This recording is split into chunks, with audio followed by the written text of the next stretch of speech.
योग का कथन। यदि चंद्रमा से द्वितीय में सूर्य को छोड़कर कोई भी अन्य ग्रह हो तो सुनफा योग होता है। द्वादश में हो तो अनफा और दोनों 2-12 स्थानों में हो तो दुर्धरा योग समझना चाहिए। अन्यथा अर्थात 2-12 में कोई ग्रह नहीं हो तो केमद्रुम योग होता है। उक्त योगों का फल।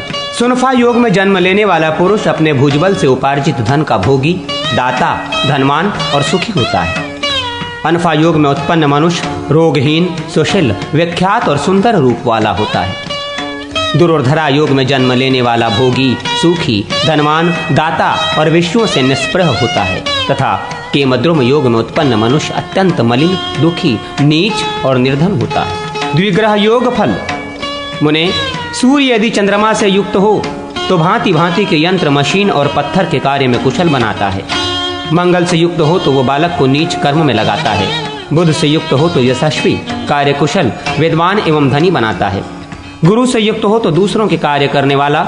शुक्र से युक्त हो तो धातुओं, तांबा आदि के कार्य में निपुण तथा पात्र निर्माण कला का जानकार बनाता है। चंद्रमा यदि मंगल से युक्त हो तो जातक कूट वस्तु, नकली सामान, स्त्री और आसव, अरिष्टाधिक क्रय विक्रय करने वाला तथा माता का द्रोही होता है। बुध के साथ चंद्रमा हो तो उत्पन्न शिशु को धनी, कार्यकुशल तथा विनय और कीर्ति से युक्त करता है। गुरु से युक्त हो तो चंचल बुद्धि, कुल में मुख्य, पराक्रमी और अधिक धनवान बनाता है। मुने, यदि शुक्र से युक्त चंद्रमा हो तो बालक को वस्त्र निर्माण कला का ज्ञाता बनाता है और यदि शनि से युक्त हो तो वो बालक को ऐसी स्त्री के पेट से उत्पन्न कराता है जिसमें पति के मरने पर या जीते जी दूसरे पति से संबंध स्थापित कर लिया हो।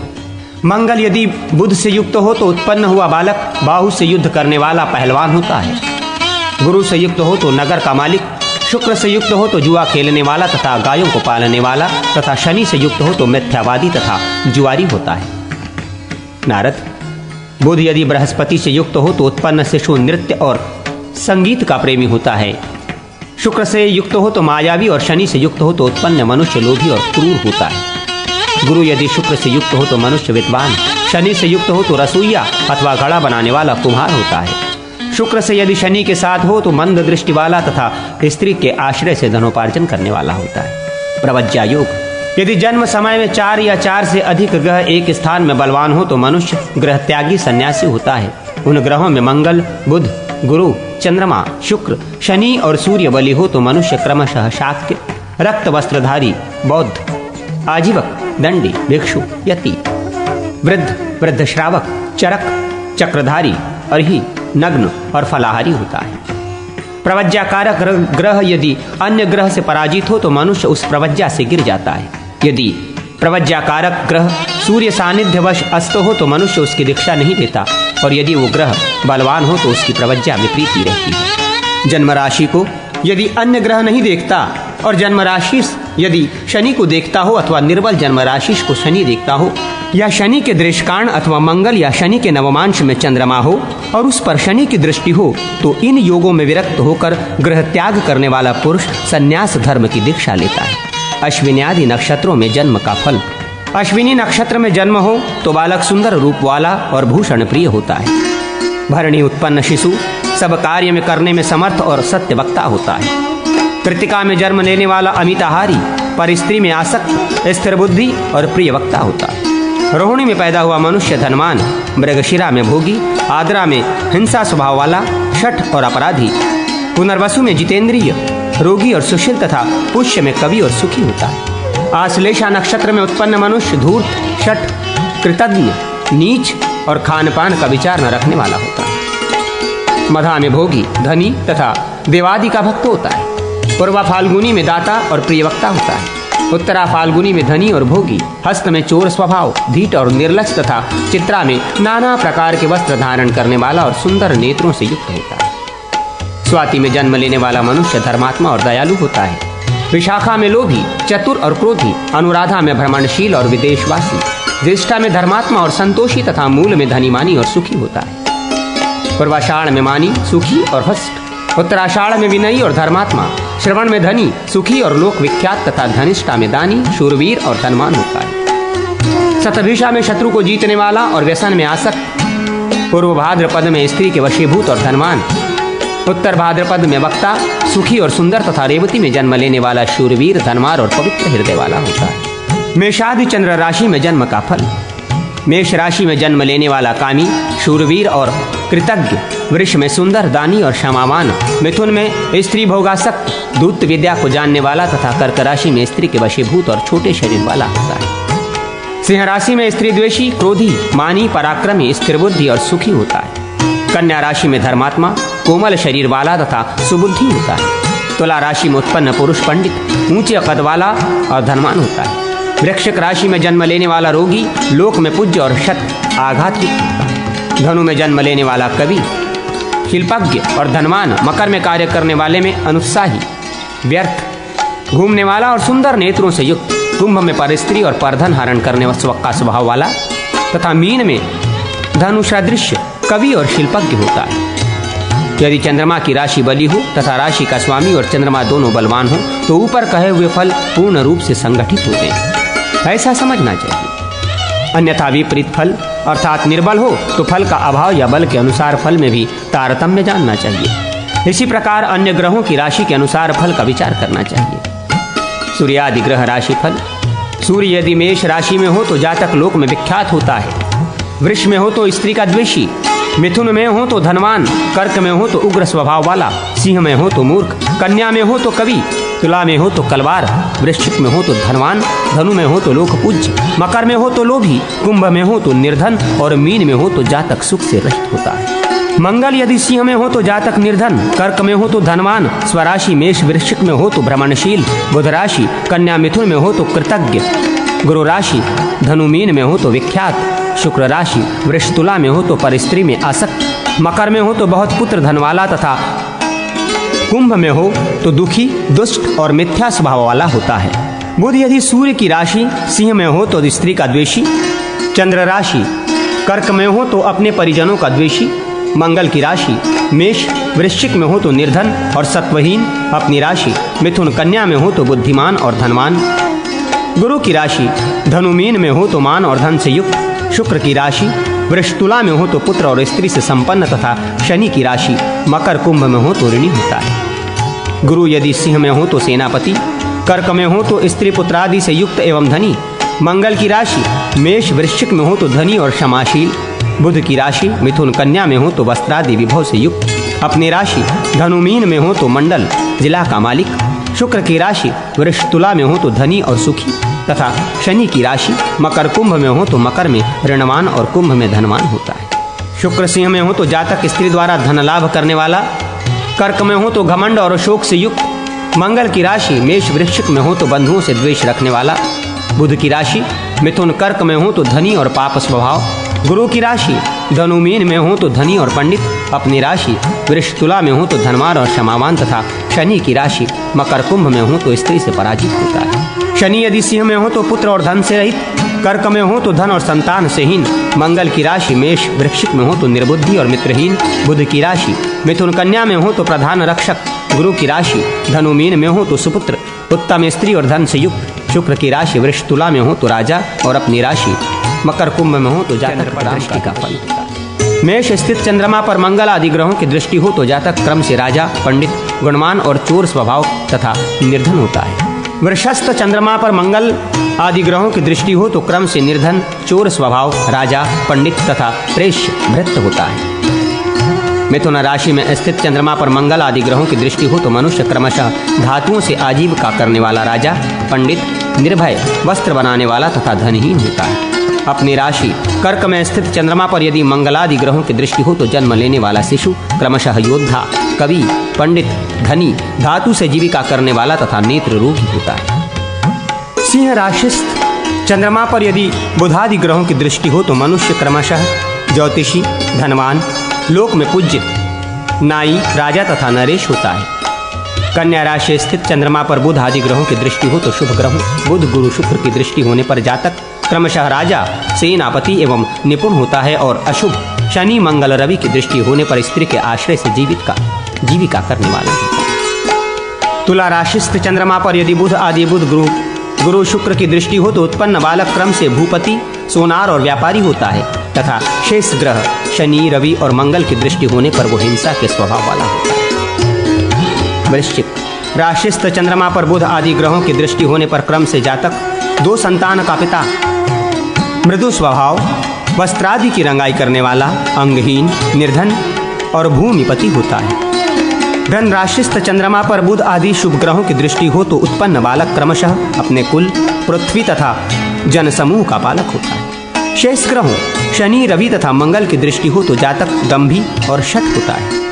मकर राशि स्थित चंद्रमा पर बुध आदि की दृष्टि हो तो वो क्रमशः भूमिपति, पंडित, धनी, लोक में पूज्य, भूपति तथा परिस्त्री में आसक्त होता है। कुंभ राशिस्थ चंद्रमा पर भी उक्त ग्रहों की दृष्टि होने पर इसी प्रकार मकर राशिस्थ के समान फल समझना चाहिए। मीन राशिस्थ चंद्रमा पर शुभ ग्रहों बुध, गुरु और शुक्र की दृष्टि हो तो जातक क्रमशः हास्य प्रिय, राजा और पंडित होता है तथा शेष ग्रहों पाप ग्रहों की दृष्टि होने पर अनिष्ट फल समझना चाहिए। होरा लग्न के स्वामी की होरा में स्थित चंद्रमा पर उसी होरा में स्थित ग्रहों की दृष्टि हो तो वो शुभप्रद होता है। जिस तृतीयांश देशकांड में चंद्रमा हो उसके स्वामी से तथा मित्र राशिस्थ ग्रहों से युक्त या दुष्ट चंद्रमा शुभप्रद होता है। प्रत्येक राशि में स्थित चंद्रमा पर ग्रहों की दृष्टि होने से जो जो फल कहे गए हैं उन राशियों के द्वादशांश में स्थित चंद्रमा पर भी उन ग्रहों की दृष्टि होने से वे ही फल प्राप्त होते हैं। अब नवमांश में स्थित चंद्रमा पर भिन्न भिन्न ग्रहों की दृष्टि से प्राप्त होने वाले फलों का वर्णन करता हूं। मंगल के नवमांश में स्थित चंद्रमा पर यदि सूर्यादि ग्रहों की दृष्टि हो तो जातक क्रमशः ग्राम या नगर का रक्षक, हिंसा के स्वभाव वाला, युद्ध में निपुण, भूपति, धनवान तथा झगड़ालू होता है। शुक्र के नवमांश में स्थित चंद्रमा पर सूर्यादि ग्रहों की दृष्टि हो तो उत्पन्न बालक क्रमशः मूर्ख, परिस्त्री में आसक्त, सुखी, काव्यकर्ता, सुखी तथा परिस्त्री में आसक्ति रखने वाला होता है। बुध के नवमांश में स्थित चंद्रमा पर यदि सूर्यादि ग्रहों की दृष्टि हो तो बालक क्रमशः नर्तक, चोर स्वभाव, पंडित, मंत्री, संगीतज्ञ तथा शिल्पकार होता है। अपने कर्क नवमांश में स्थित चंद्रमा पर यदि सूर्यादि ग्रहों की दृष्टि हो तो वो छोटे शरीर वाला, धनवान, तपस्वी, लोभी, अपनी स्त्री की कमाई पर पलने वाला तथा कर्तव्य परायण होता है। सूर्य के नवमांश सिंह में स्थित चंद्रमा पर यदि सूर्यादि ग्रहों की दृष्टि हो तो बालक क्रमशः क्रोधी, राजमंत्री, निधिपति या मंत्री, राजा, हिंसा के स्वभाव वाला तथा पुत्रहीन होता है। गुरु के नवमांश में स्थित चंद्रमा पर सूर्यादि ग्रहों की दृष्टि हो तो बालक क्रमशः हास्य प्रिय, रण में कुशल, बलवान, मंत्री, धर्मात्मा तथा धर्मशील होता है। शनि के नवमांश में स्थित चंद्रमा पर यदि सूर्यादि ग्रहों की हो तो जातक क्रमशः अल्प संतति, दुखी, अभिमानी, अपने कार्य में तत्पर, दुष्ट स्त्री का पति तथा कृपण होता है। जिस प्रकार मेषादि राशि या उसके नवमांश में स्थित चंद्रमा पर सूर्यादि ग्रहों के दृष्टिफल कहे गए हैं, इसी प्रकार मेषादि राशि या नवमांश में स्थित सूर्य पर चंद्रादि ग्रहों की दृष्टि से भी प्राप्त होने वाले फल समझने चाहिए। फलों में न्यूनाधिक्य चंद्रमा यदि वर्गोत्तम नवमांश में हो तो पूर्वोक्त शुभफल पूर्ण, अपने नवमांश में हो तो मध्यम, आधा और अन्य नवमांश में हो तो अल्प समझना चाहिए। इसी से यह भी सिद्ध हो जाता है कि जो अशुभ फल कहे गए हैं वे भी विपरीत दशा में विपरीत होते हैं। अर्थात वर्गोत्तम में चंद्रमा हो तो अशुभ फल अल्प, अपने नवमांश में हो तो आधा और अन्य नवमांश में हो तो पूर्ण होते हैं। राशि और नवमांश के फलों में भिन्नता होने पर यदि नवमांश का स्वामी बलि हो तो वो राशि फल को रोककर ही फल देता है। द्वादश भावगत ग्रहों के फल। सूर्य यदि लग्न में हो तो शिशु, शूरवीर, दीर्घसूत्री, देर से काम करने के स्वभाव वाला, दुर्बल, दृष्टि वाला और निर्दय होता है। यदि मेष में रहकर लग्न में हो तो धनवार और नेत्र रोगी होता है और सिंह लग्न में हो तो रात्रंध, रंधौती वाला, तुला लग्न में हो तो अंधा और निर्धन होता है। कर्क लग्न में हो तो जातक की आंख में फूली होती है। द्वितीय भाव में सूर्य हो तो बालक बहुत धनी होता है, राजदंड पाने वाला और मुख का रोगी होता है। तृतीय स्थान में हो तो पंडित और पराक्रमी होता है। चतुर्थ स्थान में है सूर्य हो तो सुखहीन और पीड़ा युक्त होता है। सूर्य पंचम भाव में हो तो मनुष्य धनहीन और पुत्रहीन होता है। षष्ठ भाव में हो तो बलवान और शत्रुओं को जीतने वाला होता है। सप्तम भाव में स्थित हो तो मनुष्य अपनी स्त्री से पराजित होता है। अष्टम भाव में हो तो अपने पुत्र थोड़े होते हैं और उसे दिखाई भी कम ही देता है। नवम भाव में हो तो जातक पुत्रवान, धनवान और सुखी होता है। दशम भाव में हो तो विद्वान और पराक्रमी तथा एकादश भाव में हो तो अधिक धनवान और मान्य होता है। यदि द्वादश भाव में सूर्य हो तो उत्पन्न बालक नीच और धनहीन होता है। चंद्रमा यदि मेष राशि लग्न में हो तो जातक गूंगा, बहिरा, अंधा और दूसरों का दास होता है। वृष लग्न में हो तो वो धनी होता है।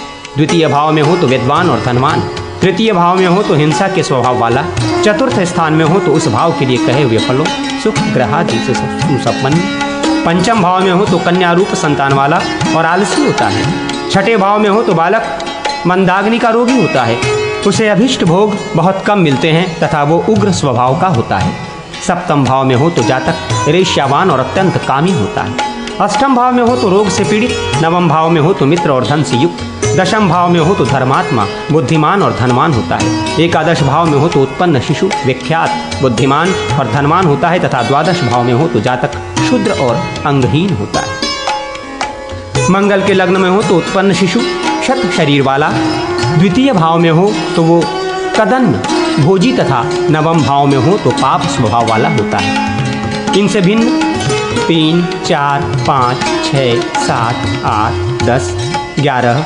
12 स्थानों में यदि मंगल हो तो उसके फल सूर्य के समान ही होते हैं। बुध लग्न में हो तो जातक पंडित होता है, द्वितीय भाव में हो तो शिशु धनवान, तृतीय भाव में हो तो दुष्ट स्वभाव, चतुर्थ भाव में हो तो पंडित, पंचम भाव में हो तो राजमंत्री, षष्ठ भाव में हो तो शत्रुहीन, सप्तम भाव में हो तो धर्म ज्ञाता, अष्टम भाव में हो तो विख्यात गुणवाला और शेष 9, 10, 11, 12 भाव में हो तो जैसे सूर्य के फल कहे गए हैं वैसे ही उसके फल भी समझने चाहिए। बृहस्पति लग्न में हो तो जातक विद्वान, द्वितीय भाव में हो तो प्रियभाषी, तृतीय भाव में हो तो कृपण, चतुर्थ में हो तो सुखी, पंचम में हो तो विज्ञ, षष्टम में हो तो शत्रु रहित, सप्तम में हो तो संपत्ति युक्त, अष्टम में हो तो नीच स्वभाव वाला, नवम में हो तो तपस्वी, दशम में हो तो धनवान, एकादश में हो तो नित्य लाभ करने वाला और द्वादश में हो तो दुष्ट हृदय वाला। शुक्र लग्न में हो तो जातक कामी और सुखी, सप्तम भाव में हो तो कामी तथा पंचम भाव में हो तो सुखी होता है और अन्य भाव 2, 3, 4, 6, 8, 9, 10, 11, 12 में हो तो वो उत्पन्न बालक को बृहस्पति के समान ही फल देता है। शनि लग्न में हो तो जातक निर्धन, रोगी, कामातुर, मलिन, बाल्यावस्था में रोगी और आलसी होता है, किंतु यदि अपनी राशि मकर, कुंभ या अपने उच्च तुला में हो तो जातक भूपति, ग्रामपति, पंडित और सुंदर शरीर वाला होता है। अन्य द्वितीय आदि भाव में सूर्य के समान ही शनि के भी फल होते हैं, फल में न्यूनाधिक तथा शुभ ग्रह यदि अपने उच्च में हो तो पूर्ण रूप से उपर्युक्त फल प्राप्त होता है, यदि अपने मूल त्रिकोण में हो तो 3 चरण, अपनी राशि में हो तो आधा, मित्र के ग्रह में हो तो 1 चरण तथा शत्रु की राशि में हो तो उससे भी कम फल प्राप्त होता है और नीच में अस्त हो तो कुछ भी फल नहीं होता। इस प्रकार शुभ ग्रह के फल कहने से सिद्ध होता है कि पाप ग्रह का फल इसके विपरीत होता है, अर्थात पाप ग्रह नीच में या अस्त हो तो पूर्ण फल, शत्रु राशि में 3 चरण, मित्र राशि में आधा, अपने राशि में 1 चरण, अपने मूल त्रिकोण में उससे भी अल्प और अपने में उच्च हो तो अपना कुछ भी फल नहीं देता है। स्वराशिस्थ ग्रह फल यदि अपनी राशि में 1 ग्रह हो तो जातक अपने पिता के सदृश धनवान और यशस्वी होता है। 2 ग्रह अपनी राशि में हो तो बालक अपने कुल में श्रेष्ठ, 3 ग्रह हो तो बंधुओं में माननीय, 4 ग्रह हो तो विशेष धनवान, 5 ग्रह हो तो सुखी, 6 ग्रह हो तो भोगी और यदि 7वें ग्रह पर अपनी राशि में स्थित हो तो जातक राजा हो। यदि अपने मित्र की राशि में 1 ग्रह हो तो जातक दूसरे के धन से पालित, 2 ग्रह हो तो मित्रों के द्वारा पोषित और 3 ग्रह हो तो वो अपने बंधुओं के द्वारा पालित होता है।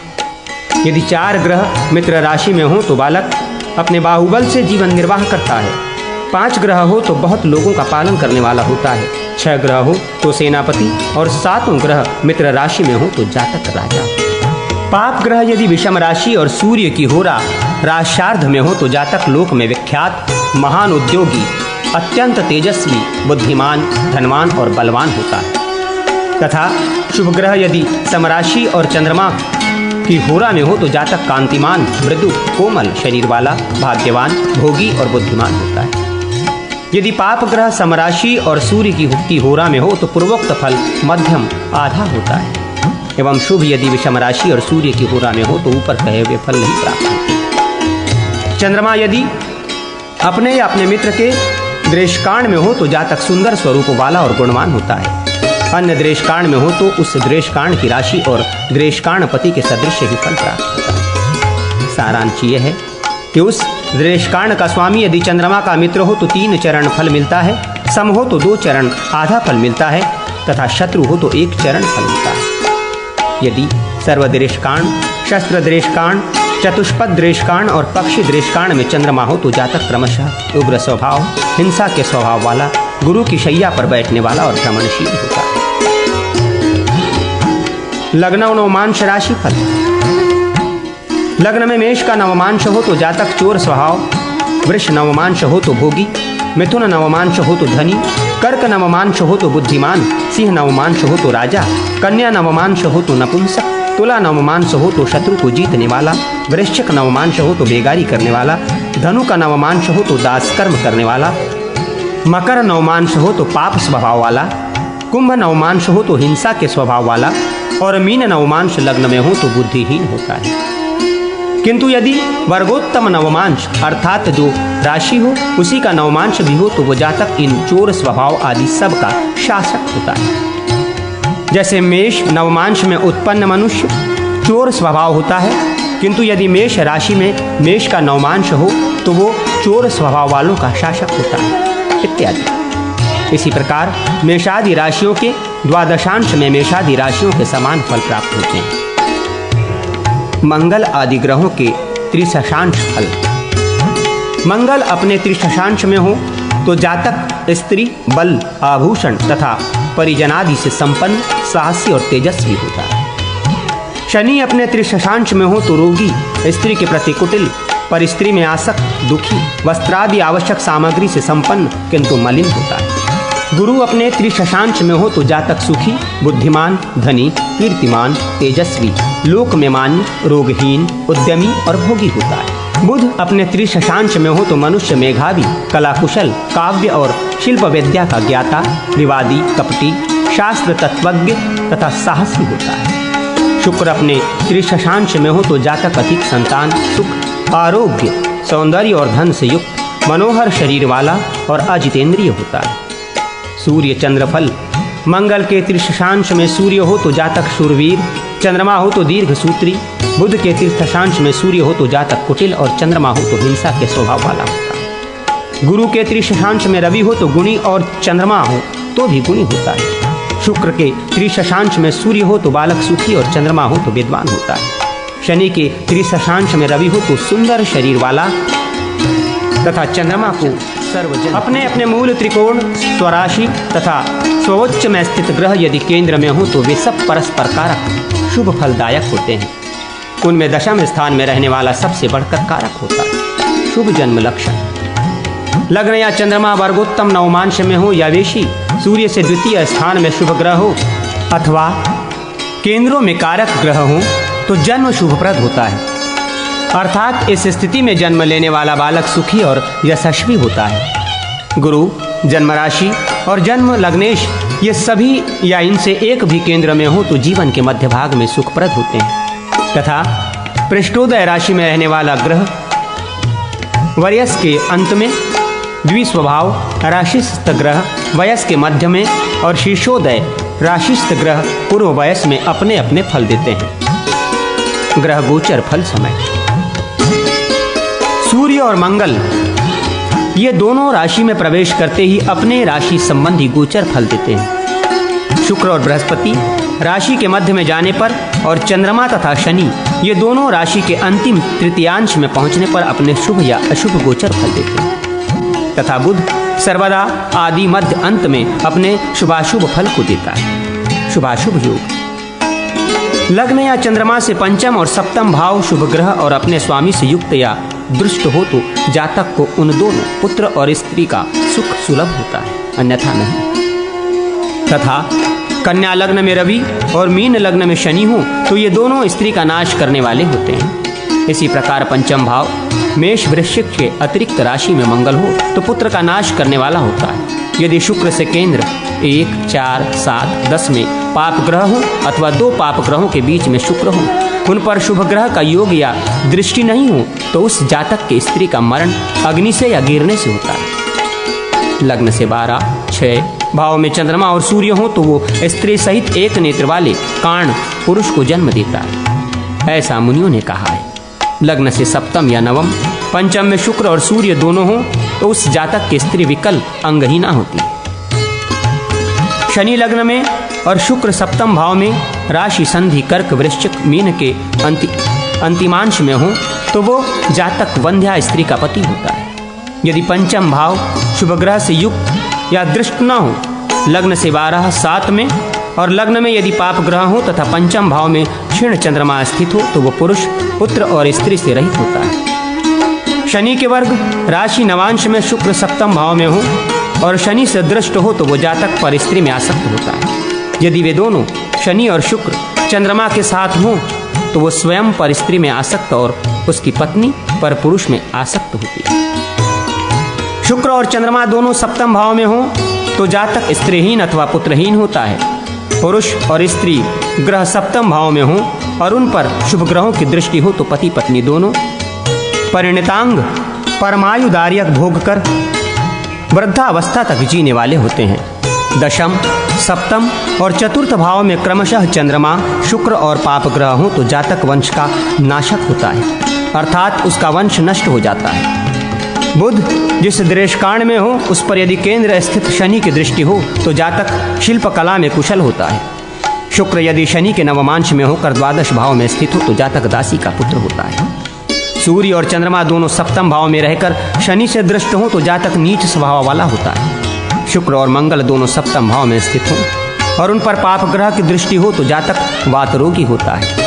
कर्क या वृश्चिक के नवमांश में स्थित चंद्रमा यदि पाप ग्रह से युक्त हो तो बालक गुप्त रोग से ग्रसित होता है। चंद्रमा यदि पाप ग्रहों के बीच में रहकर लग्न में स्थित हो तो उत्पन्न शिशु कुष्ठ रोगी होता है। चंद्रमा दशम भाव में, मंगल सप्तम भाव में और शनि यदि वेशी सूर्य में द्वितीय स्थान में हो तो जातक विकल अंगहीन होता है। सूर्य और चंद्रमा दोनों परस्पर नवमांश में हो तो बालक शूल रोगी होता है।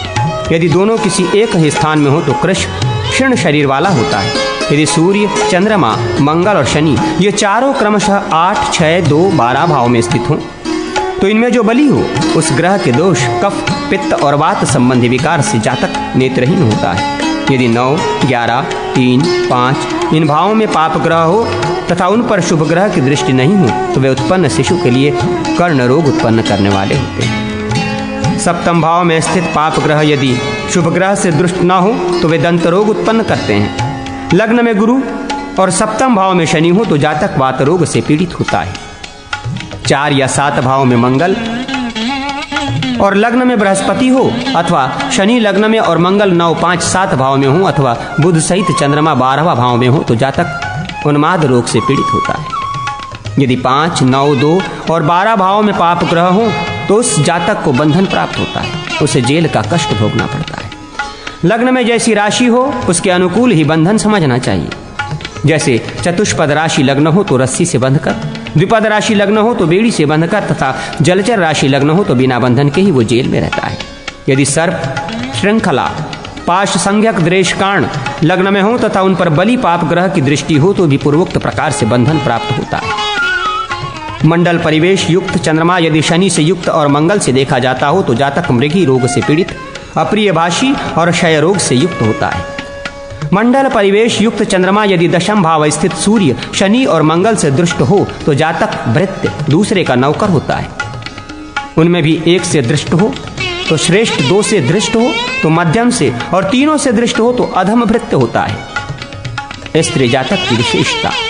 ऊपर कहे हुए पुरुष जातक के जो फल स्त्री जातक में संभव हो वे वैसे योग में उत्पन्न स्त्री मात्र के लिए समझने चाहिए। जो फल स्त्री में असंभव हो वे सब उसके पति में समझने चाहिए। स्त्री के स्वामी की मृत्यु का विचार अष्टम भाव से, शरीर के शुभाशुभ फल का विचार लग्न और चंद्रमा से तथा सौभाग्य और पति के स्वरूप गुण आदि का विचार सप्तम भाव से करना चाहिए। स्त्री के जन्म समय में लग्न और चंद्रमा दोनों समराशि और समनवमांश में हो तो वो स्त्री अपनी प्रकृति स्त्री स्वभाव से युक्त होती है। यदि उन दोनों लग्न और चंद्रमा पर शुभ ग्रह की दृष्टि हो तो वो सुशीलता रूप आभूषण से विभूषित होती है। यदि वे दोनों लग्न तथा चंद्रमा विषम राशि और विषम नवमांश में हो तो वो स्त्री पुरुष सदृश आकार और स्वभाव वाली होती है। यदि उन दोनों पर पाप ग्रह की दृष्टि हो तो स्त्री पाप स्वभाव वाली और गुणहीना होती है। लग्न और चंद्रमा के आश्रित मंगल की राशि मेष वृश्चिक में यदि मंगल का त्रिशांश हो तो वो स्त्री बाल्यावस्था में ही दुष्ट स्वभाव वाली होती है। शनि का त्रिशांश हो तो दासी होती है, गुरु का त्रिशांश हो तो सच्चरित्रा बुध का त्रिशांश हो तो मायावती धूर्त और शुक्र का त्रिशांश हो तो वो उतावली होती है। शुक्र राशि वृष तुला में स्थित लग्न या चंद्रमा में मंगल का त्रिशांश हो तो नारी बुरे स्वभाव वाली, शनि का त्रिशांश हो तो पुनर्भू दूसरा पति करने वाली, गुरु का त्रिशांश हो तो गुणवती, बुध का त्रिशांश हो तो कलाओं को जानने वाली और शुक्र का त्रिशांश हो तो लोक में विख्यात होती है। बुध राशि मिथुन कन्या में स्थित लग्न या चंद्रमा में यदि मंगल का त्रिशांश हो तो मायावती, शनि का हो तो हिजड़ी, गुरु का हो तो पतिव्रता, बुध का हो तो गुणवती और शुक्र का हो तो चंचला होती है। चंद्र राशि कर्क में स्थित लग्न या चंद्रमा में यदि मंगल का त्रिशांश हो तो नारी स्वेच्छाचारिणी, शनि का हो तो पति के लिए घातक, गुरु का हो तो गुणवती, बुध का हो तो शिल्पकला जानने वाली और शुक्र का त्रिशांश हो तो नीच स्वभाव वाली होती है। सिंह राशिस्थ लग्न या चंद्रमा में यदि मंगल का त्रिशांश हो तो पुरुष के समान आचरण करने वाली, शनि का हो तो उल्टा स्वभाव वाली, गुरु का हो तो रानी, बुध का हो तो पुरुष सदृश बुद्धि वाली और शुक्र का त्रिशांश हो तो अज्ञम्य गामिनी होती है। गुरु राशि धनु में स्थित लग्न या चंद्रमा में मंगल का त्रिशांश हो तो नारी गुणवती, शनि का हो तो भोगों में अल्प आसक्ति वाली, गुरु का हो तो गुणवती, बुध का हो तो ज्ञानवती और शुक्र का त्रिशांश हो तो वो पतिव्रता होती है। शनि राशि मकर कुंभ स्थित लग्न या चंद्रमा में मंगल का त्रिशांश हो तो स्त्री दासी, शनि का हो तो नीच, पुरुष में आसक्त, गुरु का हो तो पतिव्रता, बुध का हो तो दुष्ट स्वभाव वाली और शुक्र का त्रिशांश हो तो संतानहीना होती है। इस प्रकार लग्न और चंद्राश्रित राशियों के फल ग्रहों के बल के अनुसार न्यून या अधिक समझने चाहिए। शुक्र और शनि ये दोनों परस्पर नवमांश में शुक्र के नवमांश में शनि और शनि के नवमांश में शुक्र हों, अथवा शुक्र राशि वृष तुला लग्न में कुंभ का नवमांश हो तो इन दोनों योगों में जन्म लेने वाली स्त्री कामाग्नि से संतप्त हो स्त्रियों से भी क्रीड़ा करती है। पतिभाव स्त्री के जन्म लग्न से सप्तम भाव में कोई ग्रह नहीं हो तो उसका पति कुत्सित होता है। सप्तम स्थान निर्बल हो और उस पर शुभ ग्रह की दृष्टि नहीं हो तो उस स्त्री का पति नपुंसक होता है। सप्तम स्थान में बुध और शनि हो तो भी पति नपुंसक होता ही है। यदि सप्तम भाव में चर राशि हो तो उसका पति परदेशवासी होता है। सप्तम भाव में सूर्य हो तो उस स्त्री को पति त्याग देता है। मंगल हो तो वह स्त्री बाल विधवा होती है। शनि सप्तम भाव में पाप ग्रह से दृष्ट हो तो वह स्त्री कन्या अविवाहिता रहकर ही वृद्धावस्था को प्राप्त होती है। यदि सप्तम भाव में एक से अधिक पाप ग्रह हो तो भी स्त्री विधवा होती है। शुभ और पाप दोनों हो तो वो पुनर्ध्रुव होती है। यदि सप्तम भाव में पाप ग्रह निर्बल हो और उस पर शुभ ग्रह की दृष्टि ना हो तो भी स्त्री अपने पति द्वारा त्याग दी जाती है। अन्यथा शुभ ग्रह की दृष्टि होने पर वो पति प्रिया होती है। मंगल के नवमांश में शुक्र और शुक्र के नवमांश में मंगल हो तो वो स्त्री पर पुरुष में आसक्त होती है। इस योग में चंद्रमा यदि सप्तम भाव में हो तो वो अपने पति की आज्ञा से कार्य करती है। यदि चंद्रमा और शुक्र से संयुक्त शनि एवं मंगल की राशि मकर कुंभ मेष और वृश्चिक लग्न में हो तो वह स्त्री कुलटा स्वभाव वाली होती है। यदि उक्त लग्न पर पाप ग्रह की दृष्टि हो तो वह स्त्री अपनी माता सहित उल्टा स्वभाव वाली होती है। यदि सप्तम भाव में मंगल का नवमांश हो और उस पर शनि की दृष्टि हो तो वो नारी रोग युक्त योनि वाली होती है। यदि सप्तम भाव में शुभ ग्रह का नवमांश हो तब तो वो पति की प्यारी होती है। शनि की राशि या नवमांश में सप्तम भाव में हो तो उस स्त्री का पति वृद्ध और मूर्ख होता है। सप्तम भाव में मंगल की राशि या नवमांश में हो तो उसका पति स्त्री लोलुप और क्रोधी होता है। बुध की राशि या नवमांश में हो तो विद्वान और सब कार्य में निपुण होता है। गुरु की राशि या नवमांश में हो तो जितेंद्रिय और गुणी होता है। चंद्रमा की राशि या नवमांश में हो तो कामी और कोमल होता है। शुक्र की राशि या नवमांश में हो तो भाग्यवान तथा मनोहर स्वरूप वाला होता है। सूर्य की राशि या नवमांश सप्तम भाव में हो तो उस स्त्री का पति अत्यंत कोमल और अधिक कार्य करने वाला होता है। शुक्र और चंद्रमा लग्न में हो तो वह स्त्री सुख तथा ईर्ष्या वाली होती है। यदि बुध और चंद्रमा लग्न में हो तो कलाओं को जानने वाली तथा सुख और गुणों से युक्त होती है। शुक्र और बुध लग्न में हो तो सौभाग्यवती, कलाओं को जानने वाली और अत्यंत सुंदरी होती है। लग्न में 3 शुभ ग्रह हों तो वह अनेक प्रकार के सुख, धन और गुणों से युक्त होती है। पाप ग्रह अष्टम भाव में हो तो वह स्त्री अष्टमेश जिस ग्रह के नवमांश में हो उस ग्रह के पूर्वकथित बाल्य आदि वयस में विधवा होती है। यदि द्वितीय भाव में शुभ ग्रह हो तो वह स्त्री स्वयं ही स्वामी के सम्मुख मृत्यु को प्राप्त होती है। कन्या, वृश्चिक, सिंह या वृष राशि में चंद्रमा हो तो स्त्री थोड़ी संतति वाली होती है। यदि शनि मध्यम बली तथा चंद्रमा, शुक्र और बुध ये तीनों निर्बल हों तो शेष ग्रह रवि, मंगल और गुरु सबल होकर विषम राशि में लग्न हो तो वह स्त्री कुरूपा होती है। गुरु, मंगल, शुक्र, बुध ये चारों बली होकर समराशि लग्न में स्थित हो तो वो स्त्री अनेक शास्त्रों को और ब्रह्म को जानने वाली तथा लोक में विख्यात होती है। जिस स्त्री के जन्म लग्न से सप्तम में पाप ग्रह हो और नवम भाव में कोई ग्रह हो तो वह स्त्री पूर्व कथित नवमस्थ ग्रह जनित प्रवज्ञा को प्राप्त होती है। इन कहे हुए विषयों का विवाह वर्ण या प्रश्न काल में विचार। लग्न से अष्टम भाव को जो ग्रह देखते हैं उनमें जो बलवान हो उसके धातु कफ, पित्त या वात के प्रकोप से जातक स्त्री पुरुष का मरण होता है। अष्टम भाव में जो राशि हो वो काल पुरुष के जिस अंग मस्तकादि में पड़ती हो उस अंग में रोग होने से जातक की मृत्यु होती है। बहुत ग्रहों की दृष्टि या योग हो तो उन ग्रहों से संबंध रखने वाले रोगों से मरण होता है। यथा अष्टम में सूर्य हो तो अग्नि से, चंद्रमा हो तो जल से, मंगल हो तो शस्त्रघात से, बुध हो तो ज्वर से, गुरु हो तो अज्ञात रोग से, शुक्र हो तो व्यास से और शनि हो तो भूख से मरण होता है। तथा अष्टम भाव में चर राशि हो तो परदेश में, स्थिर राशि हो तो स्वस्थान में, द्विव स्वभाव राशि हो तो मार्ग में मृत्यु होती है। सूर्य और मंगल यदि 10, 4 भाव में हो तो पर्वत आदि ऊंचे स्थान से गिरकर मनुष्य की मृत्यु होती है। 4, 7, 10 भाव में यदि शनि, चंद्र, मंगल हो तो कूप में गिरकर मरण होता है। कन्या राशि में रवि और चंद्रमा दोनों हों, उन पर पाप ग्रह की दृष्टि हो तो अपने संबंधी के द्वारा मरण होता है। यदि उभयोदय मीन लग्न में चंद्रमा और सूर्य दोनों हों तो जल में मरण होता है।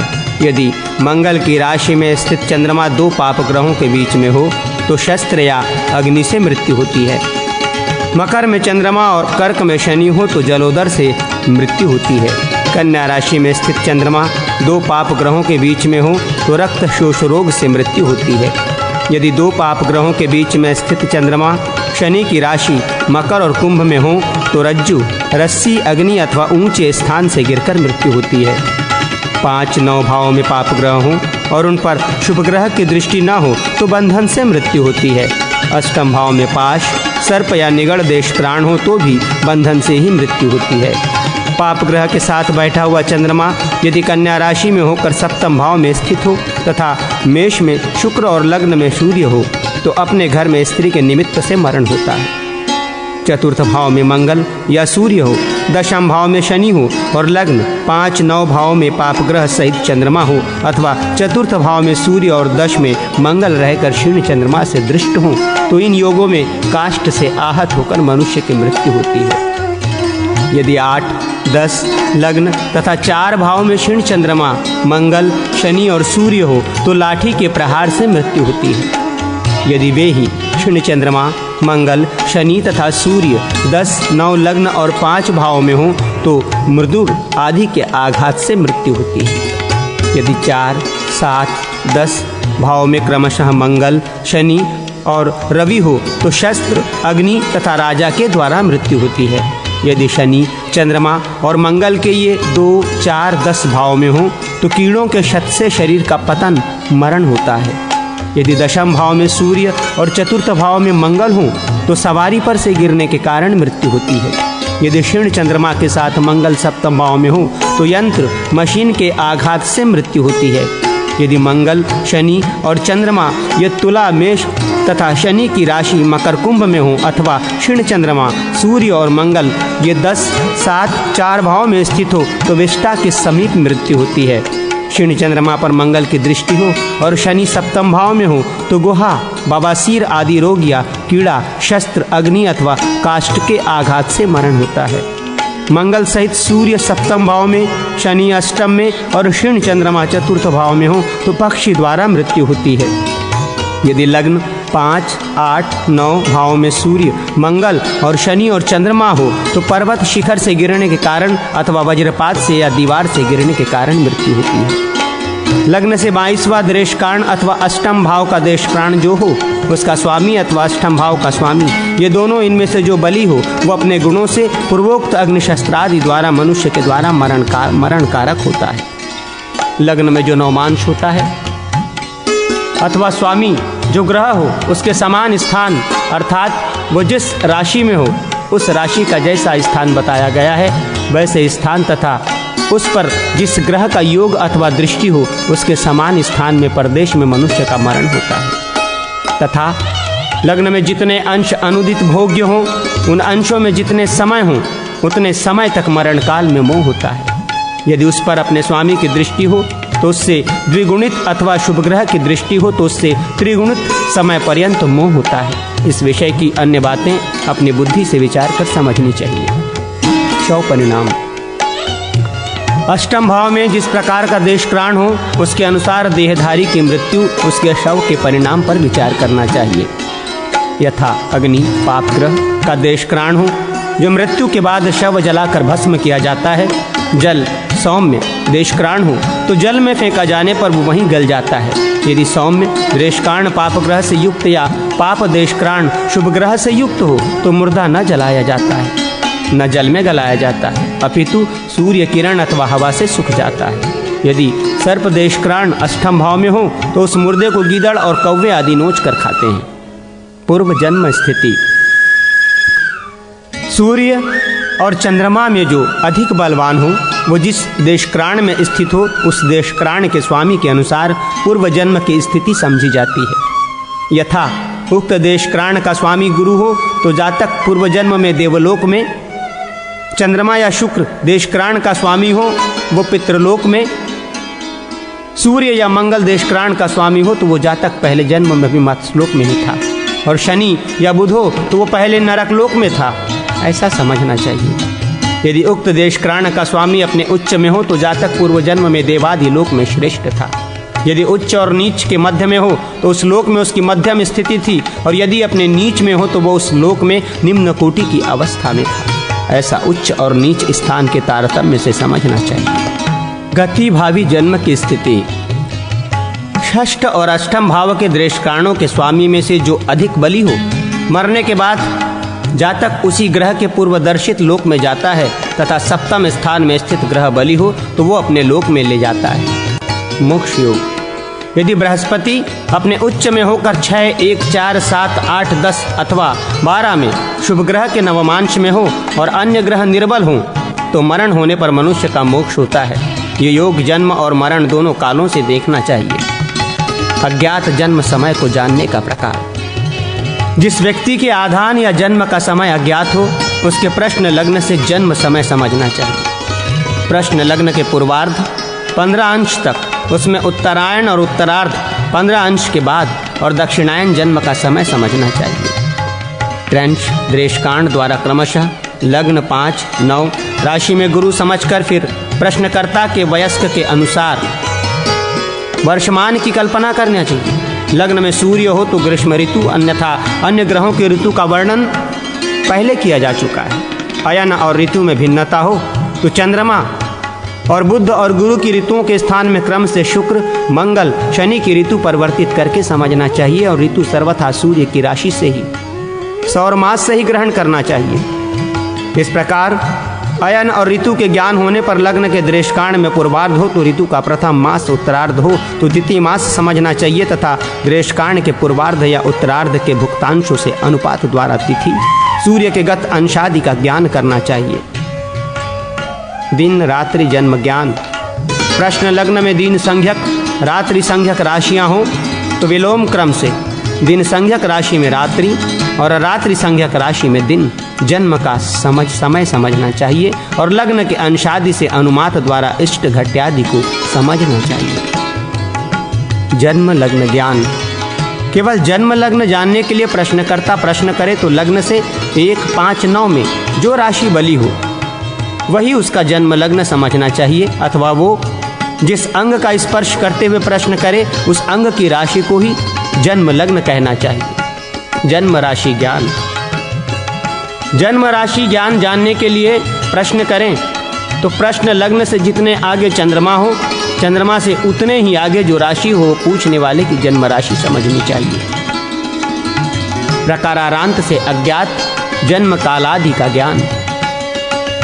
प्रश्न लग्न में वृष या सिंह हो तो लग्न राशियादि को कलात्मक मानकर 10 से गुणा करें। मिथुन या वृश्चिक हो तो 8 से, मेष या तुला हो तो 7 से, मकर या कन्या हो तो 5 से गुणा करें। शेष राशियां कर्क, धन, कुंभ, मीन, मेष में से कोई लग्न हो तो उसकी कला को अपनी संख्या से, जैसे कर्क को 4 से गुणा करें। यदि लग्न में ग्रह हो तो फिर उसी गुणनफल को ग्रह गुण को में भी गुणा करें। जैसे बृहस्पति हो तो 10 से, मंगल हो तो 8 से, शुक्र हो तो 7 से, बुध हो तो 5 से, अन्य ग्रह रवि, शनि और चंद्रमा हो तो 5 से गुणा करें। इस प्रकार लग्न की राशि के अनुसार गुणन को निश्चित रहता है। यदि उसमें ग्रह हो तभी ग्रह का गुणन भी करना चाहिए। जितने ग्रह हो सबके गुणक से गुणा करना चाहिए। इस प्रकार गुणनफल को ध्रुव पिंड मानकर उसको 7 से गुणा करके 27 के द्वारा भाग देकर 1 आदि के शेष अनुसार अश्विनी आदि जन्म नक्षत्र समझने चाहिए। इस प्रणाली में विशेषता यह है कि उक्त रीति से आई हुई संख्या में कभी 9 जोड़कर और कभी 9 घटाकर नक्षत्र लिया जाता है तथा उक्त ध्रुव पिंड को 10 से गुणा करके गुणनफल से वर्ष, ऋतु और मास समझे। पक्ष और तिथि जाननी हो तो ध्रुव पिंड को 8 से गुणा करके 2 से भाग देकर 1 शेष हो तो शुक्ल पक्ष और 2 शेष हो तो कृष्ण पक्ष समझे। इसमें भी 9 जोड़ या घटाकर ग्रहण करना चाहिए, अर्थात गुणनफल में 9 जोड़ या 9 घटाकर भाग देना चाहिए। इसी प्रकार पक्ष ज्ञान होने पर गुणनफल में ही 15 से भाग देकर शेष के अनुसार प्रतिपदा आदि तिथि समझें तथा अहोरात्र जानना हो तो ध्रुव पिंड को 7 से गुणा करके 2 से भाग देकर 1 शेष हो तो दिन और 2 शेष हो तो रात्रि समझें। लग्न नवमांश, इष्ट घड़ी तथा होरा जानना हो तो ध्रुव पिंड को 5 से गुणा करके अपने अपने विकल्प से, अर्थात लग्न जानने के लिए 12 से, इष्ट घड़ी जानने के लिए 60 से अथवा दिन या रात्रि का ज्ञान होने पर दिनमान या रात्रिमान घटी से नवमांश के 9 से तथा होरा के लिए 2 से भाग देकर शेष द्वारा स्वप का ज्ञान करना चाहिए। इस प्रकार जिनके जन्म समय आदि का ज्ञान न हो उनके लिए इन सब बातों का विचार करना चाहिए। दृष्टांत का स्वरूप, हाथ में फरसा लिए हुए काले रंग का पुरुष जिसकी आंखें लाल हों और जो सब जीवों की रक्षा करने में समर्थ हो, मेष के प्रथम देशक्राण का स्वरूप है। प्यास से पीड़ित, एक पैर से चलने वाला, घोड़े के समान मुख, लाल वस्त्रधारी और घड़े के समान आकार, ये मेष के द्वितीय देशक्राण का स्वरूप है। कपिल वर्ण, क्रूर दृष्टि, क्रूर स्वभाव, लाल वस्त्रधारी और अपनी प्रतिज्ञा भंग करने वाला, ये मेष के तृतीय देशक्राण का स्वरूप है। भूख और प्यास से पीड़ित, कटे छटे घुंघराले केश और दूध के समान धवल वस्त्र, ये वृष के प्रथम देशक्राण का स्वरूप है। मलिन शरीर, भूख से पीड़ित, बकरे के समान मुख और कृषि आदि कार्यों में कुशल, ये वृष के दूसरे देशक्राण का स्वरूप है। हाथी के समान विशाल काय, शरभ के समान पैर, पिंगल वर्ण और व्याकुल चित्त, ये वृष के तीसरे देशक्राण का स्वरूप है।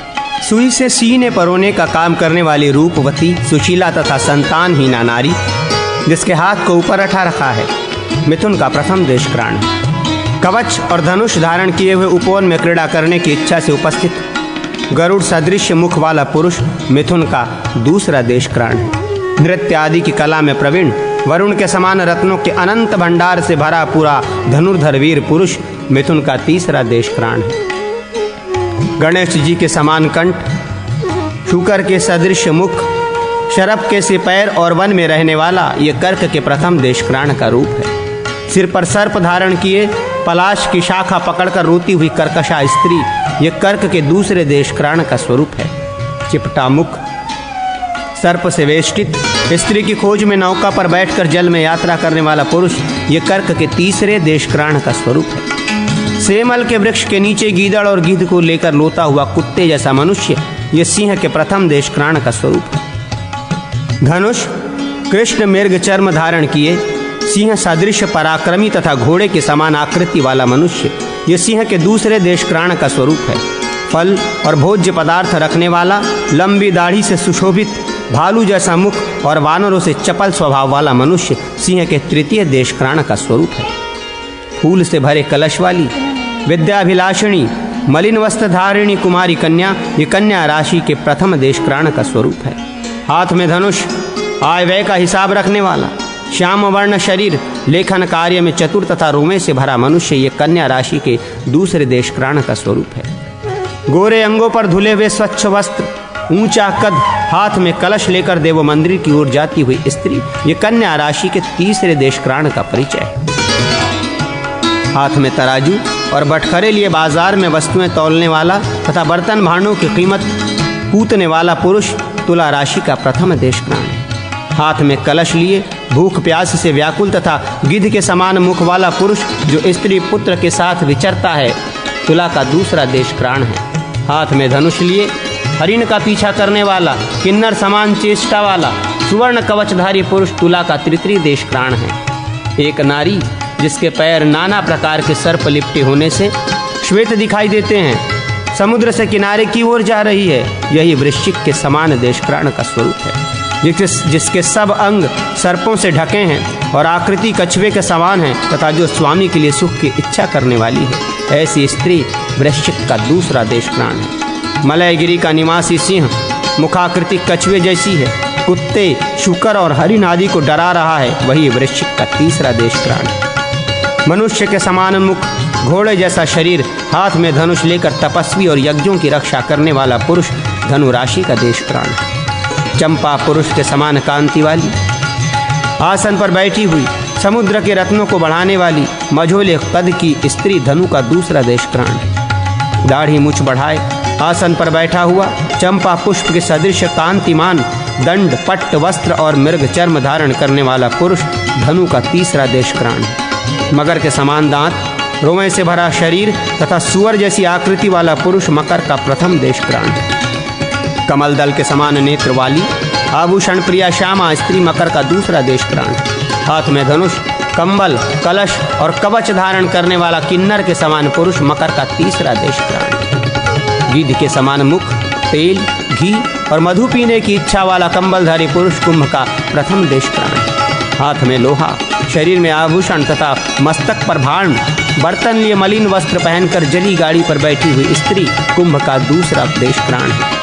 कान में बड़े बड़े रोम, शरीर में श्याम कांति, मस्तक पर किरीट तथा हाथ में फलपत्र धारण करने वाला बर्तन का व्यापारी कुंभ का तीसरा देशक्राण है। भूषण बनाने के लिए नाना प्रकार के रत्नों को हाथ में लेकर समुद्र में नौका पर बैठा हुआ पुरुष मीन का प्रथम देशक्राण है। जिसके मुख की कांति चंपा के पुष्प के सदृश मनोहर है, वो अपने परिवार के साथ नौका पर बैठकर समुद्र के बीच से तट की ओर आती हुई स्त्री मीन का दूसरा देशक्राण है। गड्ढे के समीप तथा चोर और अग्नि से पीड़ित होकर रोता हुआ सर्प से वेष्टित नग्न शरीर वाला पुरुष मीन का राशि का तीसरा देशक्राण है। इस प्रकार मेषादि 12 राशियों में होने वाले 36 देशक्रांशों के स्वरूप क्रम से बताए गए हैं। मुनि श्रेष्ठ नारद, ये संक्षेप में जातक नामक स्कंध कहा गया है। अब लोक व्यवहार के लिए उपयोगी संहिता स्कंध का वर्णन सुनो।